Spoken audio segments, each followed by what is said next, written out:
Welcome, Rachel G, to Samsara Happy Hour. We're shooting on Kamali 1 Beach and Park here on the Hawaiian island of Maui.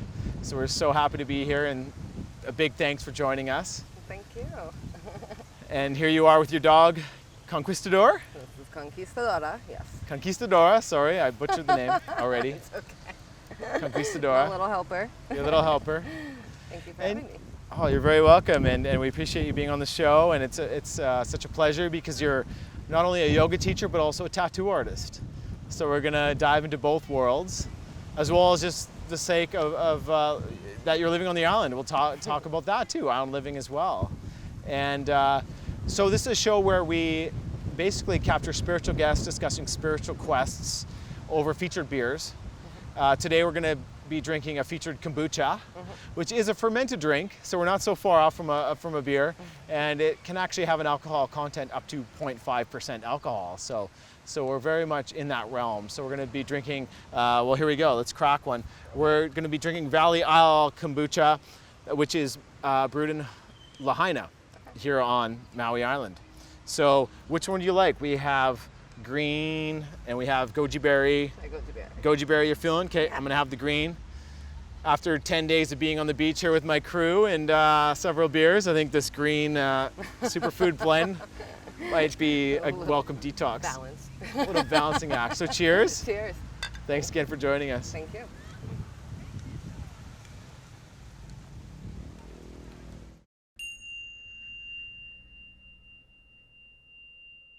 So you're originally from the northeast of the American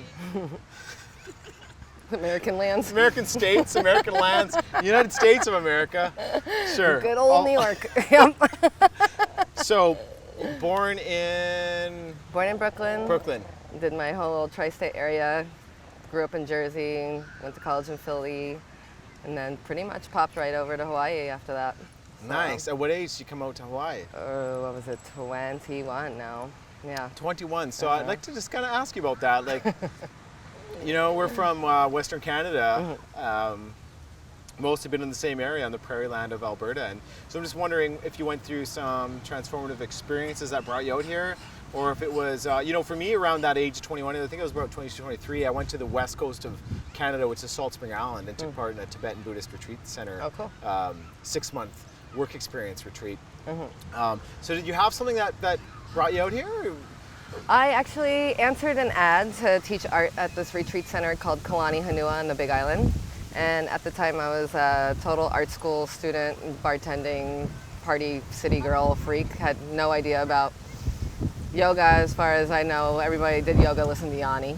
I had no idea what tofu was. Nothing healthy, spiritual across the planet at all. I was just coming to Hawaii to teach art.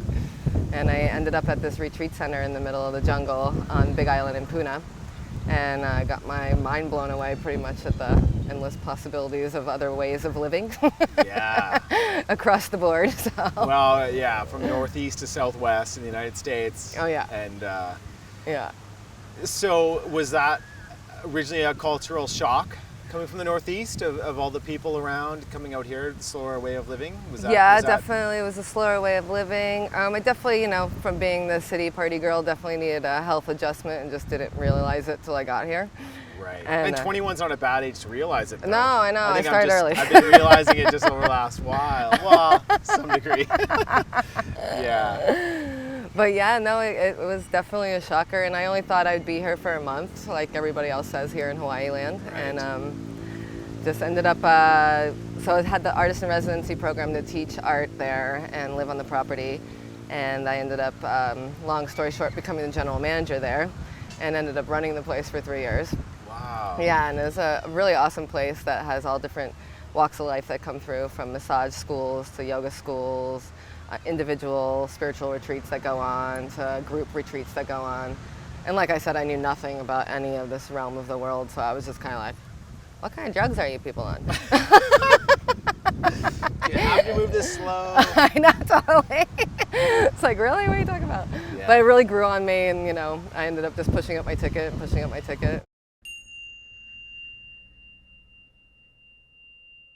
So moving from there, so you did your teacher training, and how many hours of teacher training have you done to date? And when did you first take teacher training? And who would you consider yourself to have a root teacher?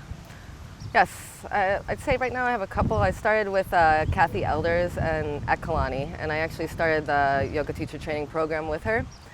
She was another fellow New Yorker that just kind of hit home real quickly, easily, brought it to the table, and it was really easy for me physically, and it wasn't until like years later, possibly till a couple years into teaching, that I actually got the whole other elements of yoga and meditation and how much deeper you could bring it into your life.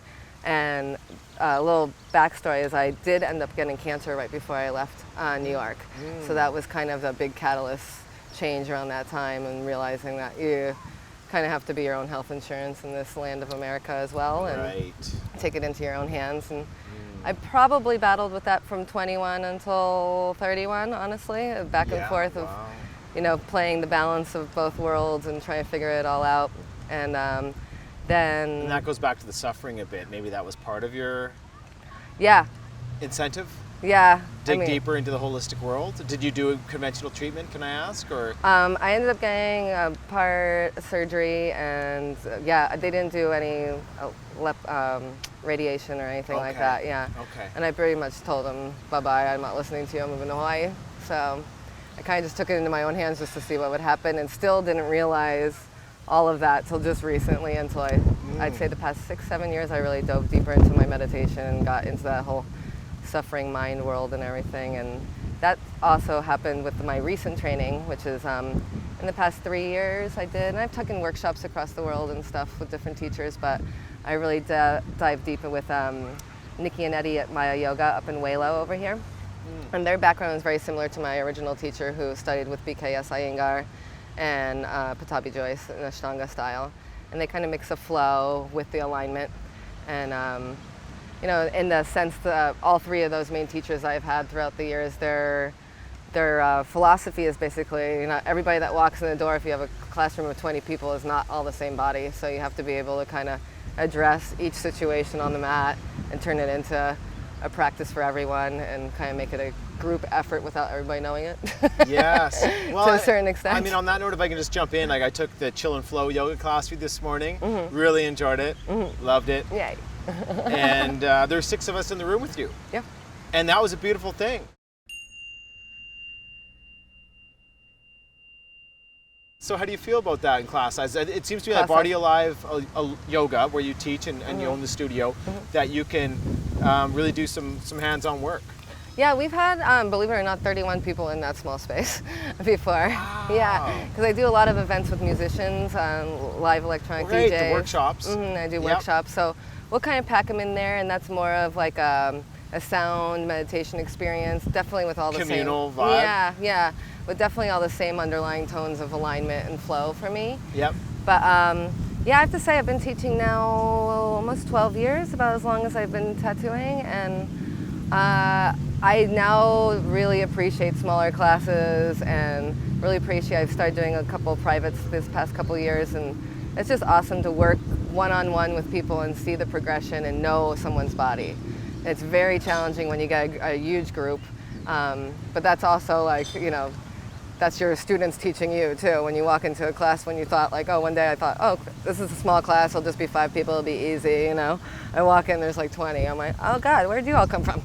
Yeah. Which is awesome, and also, the love and beauty of business as yoga. You never know what you're gonna have walk through the door. Yeah. Things come up. Yeah.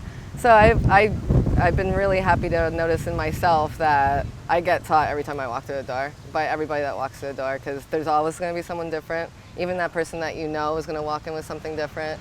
And then how to be able to kind of keep a bigger class on more of a cohesive side, that it all works for everybody, so the person that wants more is challenged, the person that wants a little less is still challenged, and they're both being able to find that like balance and peace within themselves and within the class. Because the studio that we have, the location where we are, is we cater to all different levels, so I kind of make each class on the schedule to be able to be taken by all different levels. You have a lunchtime yoga for might be more the business group in Wailuku, Yeah. which is a great location, by the way. I Yeah. love it. Yeah, it's The my little quaint- city in Hawaii. Is it, yeah, city, town, village, whatever it's considered. Yeah. Maybe more town, I don't know. But I know. east of the West Maui Mountains, so it's rainforest, you know, just east of the rainforest. We love it, you know, Yeah. coming through. This is our third time here for most of us, from the crew coming through, and it's a beautiful place. Yeah, it's really gorgeous. I love it. We can see the mountains and the ocean from up there too, so it's really, I feel very blessed for sure.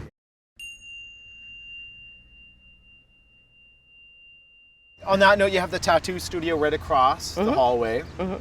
And how did you first get into tattooing? Well, when I was at that retreat center over on the Big Island, I was getting tattooed in town, about an hour away.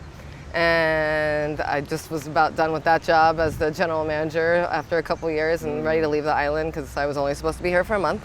And would you say that was too much stress that you wanted for island living? Or just a number of things? I was just time to 22, move on? running 200 people in the middle of the jungle with my art degree. I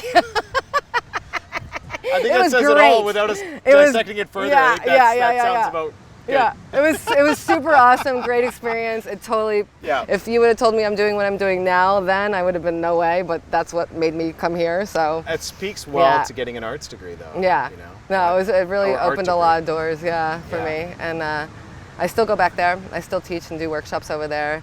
But I ended up tattooing because I became friends with guys in the town there, and they said, "Don't leave. We'll teach you everything. Aren't you an artist?" And I was like, "Okay." The long story short, they didn't teach me everything. They left me there, and I was on my own, and just kind of learned along the way through studying with different people that came through that shop, and then also being able to go to places like New Zealand and London and sit and work and study with a lot of different artists. It's kind of very similar to yoga in a sense. Like the more experience and exposure that you have to others that you can learn from, whether it be your students or your teachers, the more you learn different ways to maneuver the skill of teaching and Right. tattooing, you know. Right. And just recently I took on, I've had a few apprentices, but this is my first like full on from day one apprentice, and that's been a whole other I'm now the student and the teacher and you know, learning it all over again, so it's been really good.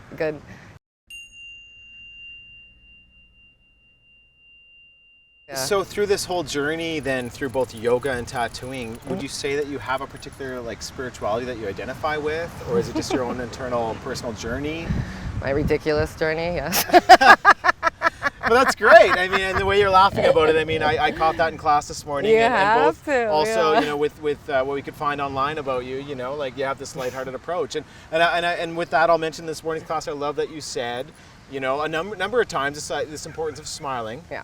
Lightening up between the eyebrows, and I always call it the George Costanza. I get Yeah, it myself. totally. It's like, you know, I don't know if I can do it on purpose or not, but I get that crunch between the squint. eyebrows. So this serious. little squint. So if I look in the mirror, it's like, okay, yeah, smile, and okay, yeah, loosens up the forehead. So you mentioned that, but you had a great line, and just to paraphrase, it was, we do yoga so that we can learn to have fun with the rest of our lives, you know, during our everyday life. You know, like just.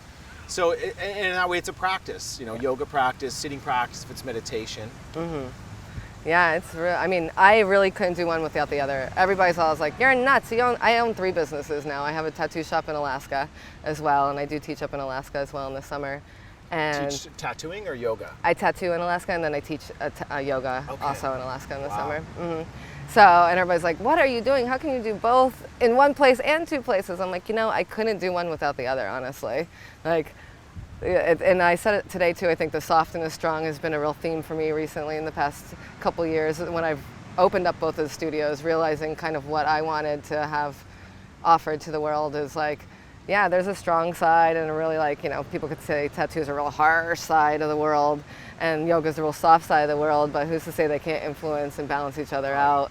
Yeah. And the experience of the actual practice of it, and then the experience of how it transforms a person, how it transforms your body physically, visually, and inside and out, you know? Yeah. And I've been really trying to kind of formulate a blog or a book about it a bit, because it's been such a, you know, you hear about those yoga aha moments. It's like, that's kind of what it is. Like you hear about balance, but you're like, what's balance? You know, you hear about the dualities, but you're like, what exactly is that? But at least for me, I didn't even realize it till recently. I'm like, oh wow, okay, I kind of did it. I asked for what I wanted as far as like being able to create art and to also stay within my body in a healthy practice way. But a lot of times you'll see in the tattoo world, and this is why I've been trying to bridge the two, is offering yoga for tattoo artists, is you know, physically, if nothing else, if you just want to look at it scientifically and physically, this is such an epidemic. Right, so just to clarify, Yoga for Tattoo Artists is this DVD that you're putting together. Yes. Working on that particular aspect of that tattoo artists deal with, which is sitting or hunching, doing this kind of work, which they say sitting is the new smoking. Yeah. So you're doing a yoga DVD or series regarding I started a opening YouTube up. channel as well. Okay, So yeah, great. Body Alive Yoga. You could just look it up on Body YouTube. Alive Yoga. Awesome. And there's little 5-minute things for those of that are, I call them the spiritually curious. You know, they might be spiritually curious or physically curious. Anything to kind Or of in like pain. in pain, just need to exactly, just chase the pain out of the One body. way or another. Yeah, I know, because that another realization in my own practice that I've been trying to just kind of like just share the message is like the pain in the body is the pain in the brain, and then it all just starts circling Yes. around and creating things that you didn't even know were in there, you know, and They're so linked. yeah. That's, So yeah, go ahead, sorry. I forgot that question. About my spiritual practice. So yeah, rewind. It's my life because I really don't have a choice, you know. Yeah, and that's great. Yeah, yeah. And that's great, and I think that takes so much courage. But it's also, I guess, It's you know, hard, the though, bright you know? side is that not only does it take courage, because you don't know necessarily where the money's going to come from, Yeah. or just the customers in general, just to be kept busy, but it's courage also because you're basically teaching what you also want to be taught, right? It's that Yeah. whole thing. You're just diving into what drives you. Yeah.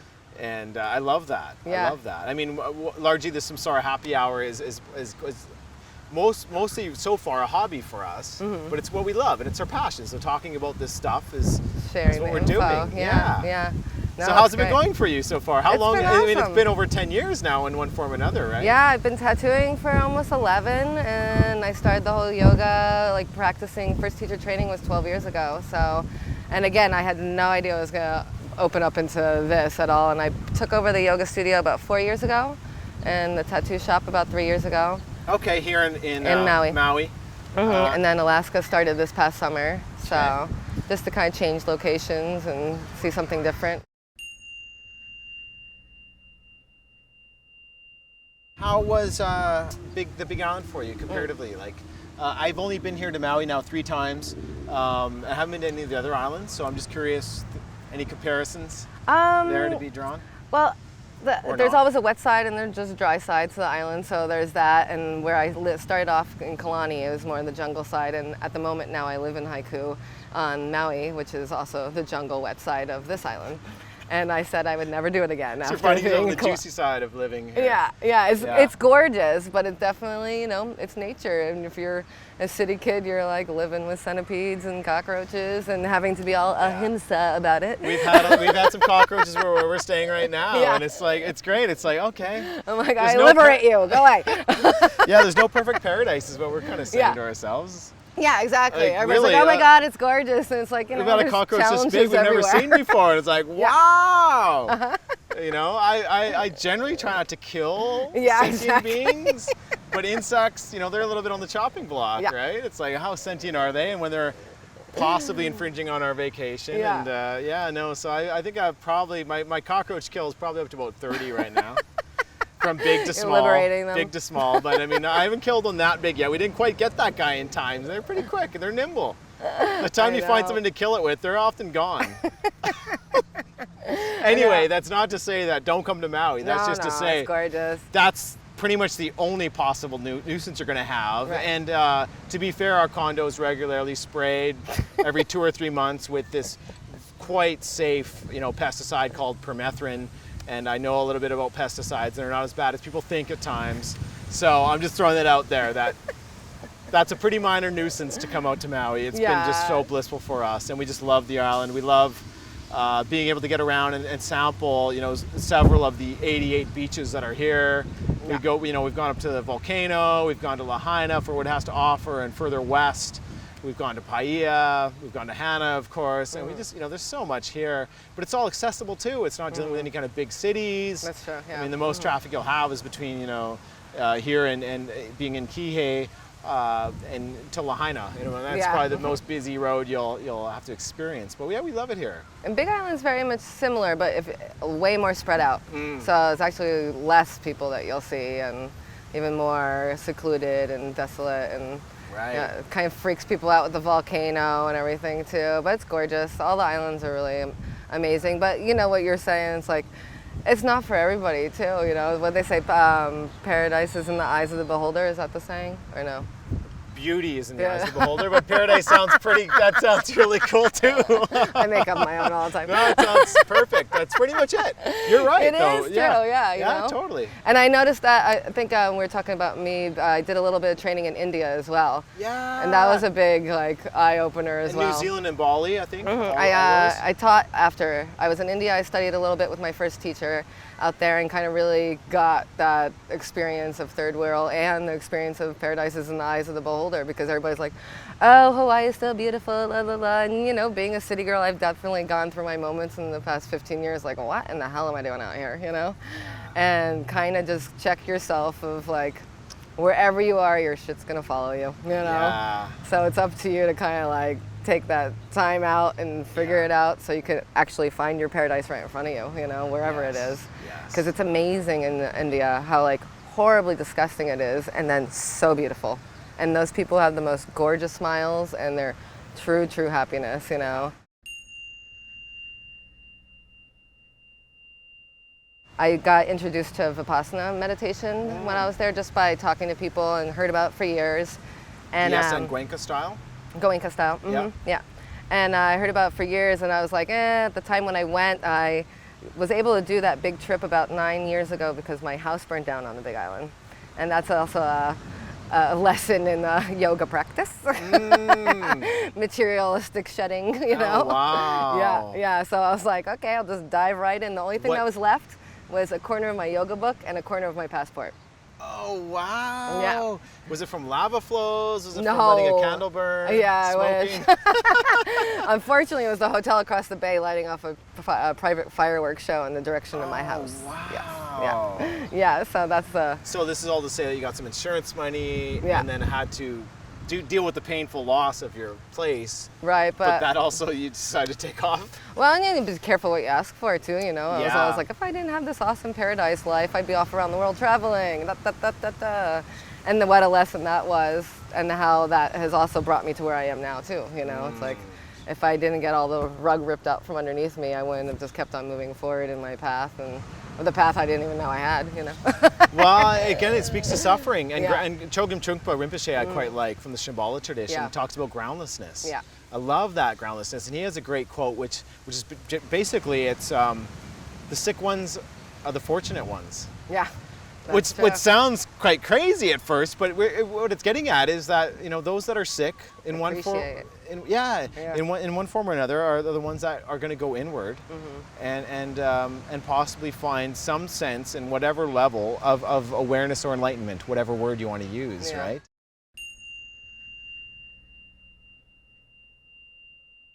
Other than yoga and the little smidgen I understood of Shavasana all those years, Vipassana was the first introduction to meditation, and it came at the right time. I bought my yoga studio, took a look at myself in the mirror, and I was about 55 pounds heavier. And I was like, you're holding on to a bunch of crap. You Heavier can't than you are now? Yeah. Okay. I was like 7 sizes bigger. Yeah. And wore it well. I was a big kickboxing instructor before all this and everything, you know, but I saw myself in the mirror and saw more than just the actual body weight. And I was like, you gotta go check yourself out now, you know. And different events led me to all of a sudden like just sporadically buying that yoga studio. And so then all of a sudden it was like, what am I doing? And then I checked myself into the Vipassana. Okay. And where it's held on the Big Island? no, in New Zealand. Oh, New Zealand. Yeah, okay. because I go there and tattoo every other year. Okay. So I kind of linked it all up with the travel, and it was one of the best things I could have done, you know. That's a whole other giant long story, but in short, right the day before I went to Vipassana, I got bit by a spider, and ended up being a flesh-eating disease, deadly spider. They only seen 3 cases in 5 years in New Zealand, and they were going to let me go to meditation. And I was like, oh my God. And then I convinced them. I got my medicine, went there, And I had the realization that, I think I said before, everything that's pain in the mind starts getting like transferred physically in the body. Yes. And my body vessel, meat sack I call it, Yes. is definitely possessed with that whole thing of like Yeah. transferring it out physically. And I had that whole realization through being able to shut everything else up. And I was like, okay, your body is just telling you warning signals, you know, and kind of just being able to share that with not only my students in my yoga studio now, but also coincidentally, I was able to open up the tattoo shop a year after having that yoga studio. That space just by accident came up. And I said, okay, I'm going to go from tattooing sea turtles by the sea to next to my yoga studio, and I'm going on lotuses now. Yeah. Yes. Great.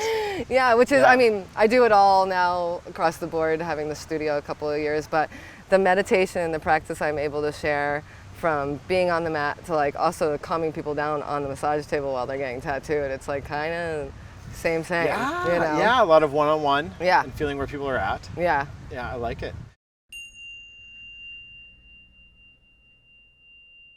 A lot of my check-in all the time is where my body is at. My body's my mirror. So it's like, wow, I'm feeling Yeah. nervous, and it's being honest with that. Okay, Yeah. I'm nervous. What's that coming from? And being with that, and you don't want to suppress it or fight it, because that's where like the idea of panic attacks or panicking come from. It snowballs. Yeah. You panic about panicking, and then, but it's just being with, you know, using that, and then not even necessarily if you aren't feeling well, but also just Eckhart Tolle is big about talking about feeling your energy body. It's just feeling your presence. That's one portal, he calls it, into presence, and Yeah. I'm a big Eckhart Tolle fan. So you're just being with your body and seeing where you're at. And definitely that's been part of my teacher for sure, is seeing how my body gets away on me, and it's humbling. And that's like the first step. Like so like you said, so many people could get stuck right there, you know, and be like, oh God, this ache, that pain, I'm never gonna get better. But you're at least recognizing it, you know, and like having that conversation with the energy body, the physical body, the breath body is another analogy I It's use a a lot mirror. too. Yeah. We can't bullshit ourselves, in other words. No, I mean, I did a good job at doing it for a No, while. me too. Bullshitting myself for quite a while, and Yes. yeah, now it's like a little bit more like, wow, it's time to work on, or try to work on some of these things and see if I can, you know, align body, emotion, and mind. And then Not also, all the time, right? You know, you got to be easy on yourself. You don't want to set these high ambitions. Right, exactly. That's what I was just gonna say, is to have that awareness that it's okay to like not feel Yeah. like 100% like Buddha elated all the time. You know, you Yeah. can be freaking angry. That's a Yeah. totally valid, you know, Yeah. emotion. Be valid with your emotions. Be truthful with your emotions. You know, and Totally. yeah, it's an interesting game we have this life. It is. It's a lot about self-honesty along the way. Yeah, and you know, I've done my years of being too serious about it, so that's why I always bring that up in class. It's like, yeah, you know, this is serious stuff, this life, and the things that we get thrown, but what are you gonna do about it? Like, sit there and be serious? Like, that's kind of boring. Yeah. Yeah.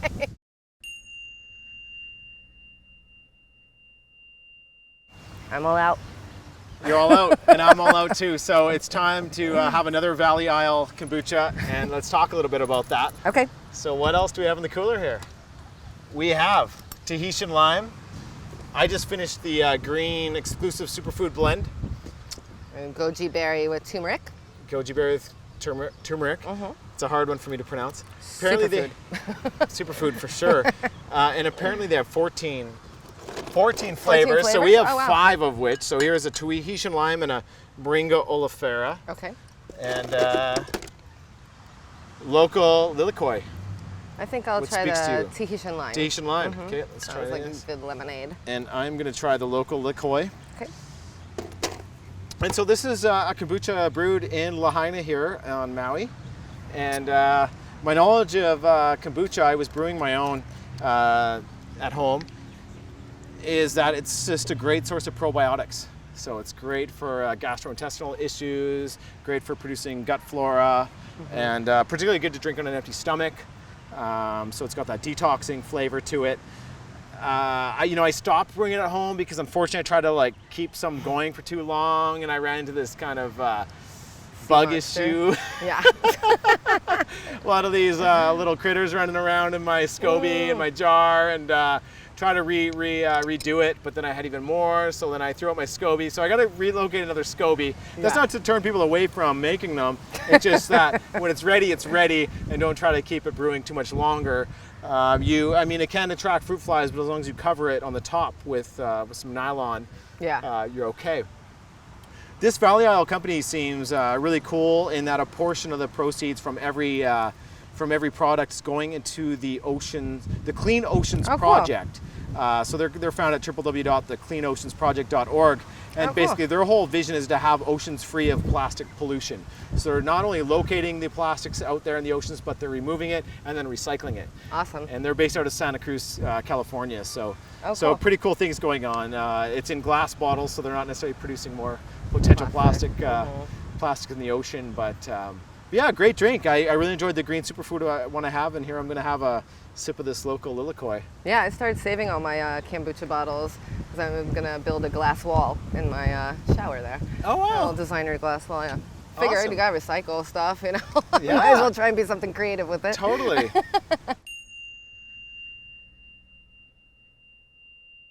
So do you have a pretty rustic place where you're living then, when you say you're living in the jungle?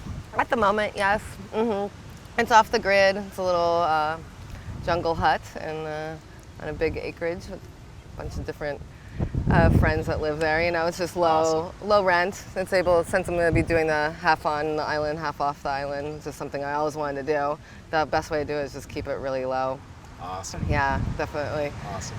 Low imprint here, low imprint there, and get rid of stuff. Oh, so cool. So is there some solar going on? Yeah, we got it all. I have all the backup. So when that Any giant storm hit, we were the only ones with the electricity. Oh, no way. Wasn't that something, you know? Yeah, the solar generator, battery backup, and all of it. So Yeah. No, it's definitely different than New York. I had no idea what a generator was till I moved to Hawaii, which was funny.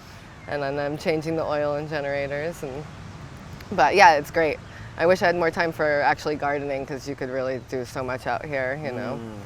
But there's lots of different awesome markets, and people on the islands in general, I'd say, are definitely starting to make more of a health awareness, and lots of different nutritionists in general for people to be accessible to, and naturopath doctors, and you find a lot of like the kombucha bars, and you know, even in regular bars, there's kombucha as an option. You know, that's excellent. Which is great. Yeah, gluten-free options. Exactly, gluten-free stuff. So do you follow a particular diet yourself? I changed everything when I I did the Vipassana, changed my brain, came back, and then was still needing to change the physical body, and I went on, because I had a lot of scar tissue and things I was dealing with the cancer from years ago that I didn't realize, and couldn't figure it out, so I went to a nutritionist and pretty much went gluten-free and dairy-free. I think I even was completely animal-free for a good year and a half or so. Okay. And my diet now is pretty much what I started then, give or take on the weekends and holidays. But which is smart and fair and totally respectable. I because can't I think be that person. There's something to do with flowing with that, right. and humility, right? Yeah. I'm following something right now. Generally, these two authors, two scientists, husband and wife team. The wife works at Harvard, and the husband was a former, I think, astrophysicist. But they wrote something called the Perfect Health Diet. And it's a great diet. I mean, they studied basically the nutritional literature through her access to all the Harvard records for 5 years. Oh, wow. And one of my health gurus, Dr. McCullough, kind of promoted them and the book.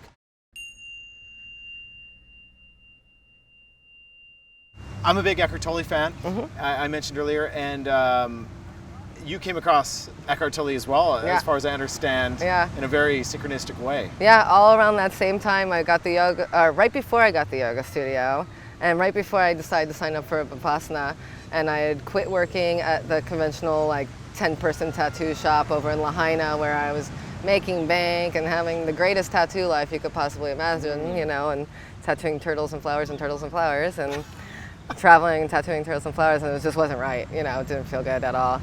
And I quit, and I never quit. And I was like, I don't know what I'm doing. Went to San Francisco, was supposed to tattoo, and actually didn't tattoo because I just didn't feel, that's something that's come over the years too. It's like, I'm not just gonna just put something on somebody's body anymore. Like for me, it's like a real practice, and I could get into that a little bit more later. But I was walking underneath a bridge and I was like, I need a book to read. I need something to tell me something. And the Power of Now is open. All highlighted out through the whole thing from the front to the back. Someone left it wide open on the ground. And I'm like, okay, guess I'm supposed to read that one. Wow. Yeah, and That's that kind awesome. of really, for people that, like myself, that have been like working with trying to figure out what's going on in the body here and in the mind and the spirit and everything, it wasn't anything like, oh, I never heard that before. But the way he really presented it and the energy body and it's been quite a few years now, almost like 5 years since I've read it. But I was just so happy to have like a guideline that was a story that was able to speak in regular English-speaking human terms rather than like this shockwave and that alignment and really it was. Sometimes you pick up some books from people that are just like, what are they talking about? Yeah. And it was real. It was like, hello, your mind. Yeah. You have one. It's a non-religious, practical way of being. Yeah, and I grew up from a really born-again Christian background, so any type of thing with the religion and prayer or for years, not until actually really recently, I was like, stay away, so which is too bad, right? That sometimes spirituality could get thrown out with that religious bathwater. Yeah. And which was I'd say for a long time detriment to me actually diving deeper into my own practice, because I really didn't take into note what a prayer and what a ceremony can be on the mat and off the mat, and how necessary it is that is my religion, for lack of a better word, and then how great that is. Yes.